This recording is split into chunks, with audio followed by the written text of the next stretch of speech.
ಬೆಂಗಳೂರಿನಲ್ಲಿ rowdy sheeter ಬಿಕ್ಲು Shiva ಕೊಲೆ ಪ್ರಕರಣಕ್ಕೆ ಸಂಬಂಧಪಟ್ಟಂತೆ ಇವತ್ತು ಭೈರತಿ ಬಸವರಾಜ್ ಜಾಮೀನು ಅರ್ಜಿ ವಿಚಾರಣೆ ನಡೆಯುತ್ತೆ. ಹೈಕೋರ್ಟ್ನಲ್ಲಿ ಇವತ್ತು ಭೈರತಿ ಜಾಮೀನು ಅರ್ಜಿಯ ವಿಚಾರಣೆ ಆಗುತ್ತೆ. ಇವತ್ತು ಭೈರತಿ ಬಸವರಾಜ್ ಅವರಿಗೆ ಜೈಲೋ ಅಥವಾ ಬೇಲೋ ಎನ್ನುವಂತಹ ಭವಿಷ್ಯ ನಿರ್ಧಾರವಾಗುತ್ತೆ. ಬೆಂಗಳೂರಿನಲ್ಲಿ ರೌಡಿ ಶೀಟರ್ ಬಿಕ್ಲು ಶಿವ ಕೊಲೆ ಪ್ರಕರಣಕ್ಕೆ ಸಂಬಂಧಪಟ್ಟಂತೆ ಇವತ್ತು ಭೈರತಿ ಬಸವರಾಜ್ ಜಾಮೀನು ಅರ್ಜಿಯ ವಿಚಾರಣೆ ನಡೆಯುತ್ತೆ ಹೈಕೋರ್ಟ್ನಲ್ಲಿ. ಹೀಗಾಗಿ ಇವತ್ತು ಇವರಿಗೆ ಜೈಲಾಗುತ್ತಾ ಅಥವಾ ಬೇಲ್ ಸಿಗುತ್ತಾ ಎನ್ನುವಂಥ ಭವಿಷ್ಯ ನಿರ್ಧಾರವಾಗುತ್ತೆ. ಜನಪ್ರತಿನಿಧಿಗಳ ಕೋರ್ಟ್ನಲ್ಲಿ ಬೇಲ್ ಅರ್ಜಿ ವಜಾ ಹಿನ್ನೆಲೆಯಲ್ಲಿ ಬೇಲ್ಗಾಗಿ ಹೈಕೋರ್ಟ್ ಮೊರೆ ಹೋಗಿದ್ದಾರೆ ಬಿಜೆಪಿ ಶಾಸಕ. ಇವತ್ತು ಇದರ ವಿಚಾರಣೆ ಆಗುತ್ತೆ. ಇವತ್ತು ಏನಾಗುತ್ತೆ, ಅವರ ಭವಿಷ್ಯ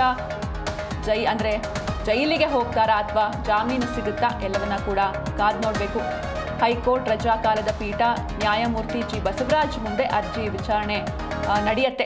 ಜನಪ್ರತಿನಿಧಿಗಳ ವಿಶೇಷ ಕೋರ್ಟ್ನಲ್ಲಿ ನಿರೀಕ್ಷಣಾ ಜಾಮೀನು ಅರ್ಜಿ ವಜಾ ಹಿನ್ನೆಲೆಯಲ್ಲಿ ಇವರು ಹೈಕೋರ್ಟ್ ಮೊರೆ ಹೋಗಿದ್ದಾರೆ. ಹೈಕೋರ್ಟ್ನಲ್ಲಿ ಭೈರತಿ ಪರವಾಗಿ ಸಂದೇಶ್ ಚೌಟಾ ಅವರು ವಾದವನ್ನ ಮಾಡ್ತಾರೆ. ಇನ್ನು ಆಕ್ಷೇಪಣೆ ಸಲ್ಲಿಕೆ ಮಾಡಿ ಸಿಐಡಿ ಪರವಾಗಿ ಎಸ್ಪಿಪಿ ಬಿಎನ್ ಜಗದೀಶ್ ಅವರು ವಾದವನ್ನ ಮಂಡಿಸಲಿದ್ದಾರೆ.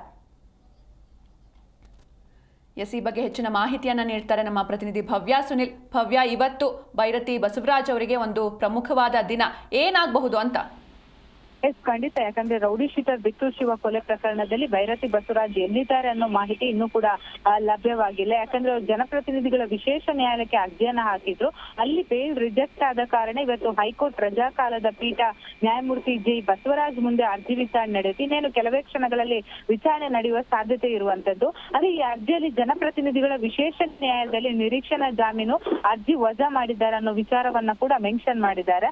ಹೈಕೋರ್ಟ್ ನಲ್ಲಿ ಭೈರತಿ ಪರವಾಗಿ ಸಂದೇಶ್ ಚೌಟಾ ಅವರು ವಾದ ಮಾಡ್ತಾರೆ. ಹಾಗೇನೆ ಆಕ್ಷೇಪಣೆ ಸಲ್ಲಿಕೆಗೆ ಈಗಾಗಲೇ ಸಿಐಡಿ ಪರವಾಗಿ ಎಸ್ಪಿಪಿ ಬಿಎನ್ ಜಗದೀಶ್ ಅವರು ಕೂಡ ರೆಡಿ ಮಾಡ್ಕೊಂಡಿರುವಂತದ್ದು. ಯಾಕಂದ್ರೆ ಭೈರತಿ ಬಸವರಾಜ್ ಅವರು ಬಿಕ್ಲು ಶಿವ ಕೊಲೆ ಪ್ರಕರಣದಲ್ಲಿ ಯಾವ ರೀತಿ ಪಾತ್ರಧಾರರಾಗಿದ್ದು, ಅಷ್ಟು ಮಾತ್ರವಲ್ಲದೆ ಭೈರತಿ ವಿರುದ್ಧ ಯಾವ ರೀತಿಯಾದಂತಹ ಸಾಕ್ಷ್ಯಗಳಿದೆ ಅನ್ನೋದನ್ನ ಕೂಡ ಹೈಕೋರ್ಟ್ಗೆ ಮನವರಿಕೆ ಮಾಡಿಕೊಳ್ಳಲು ಸಿಐಡಿ ಸಿದ್ಧತೆಯನ್ನ ಮಾಡಿಕೊಂಡಿದೆ.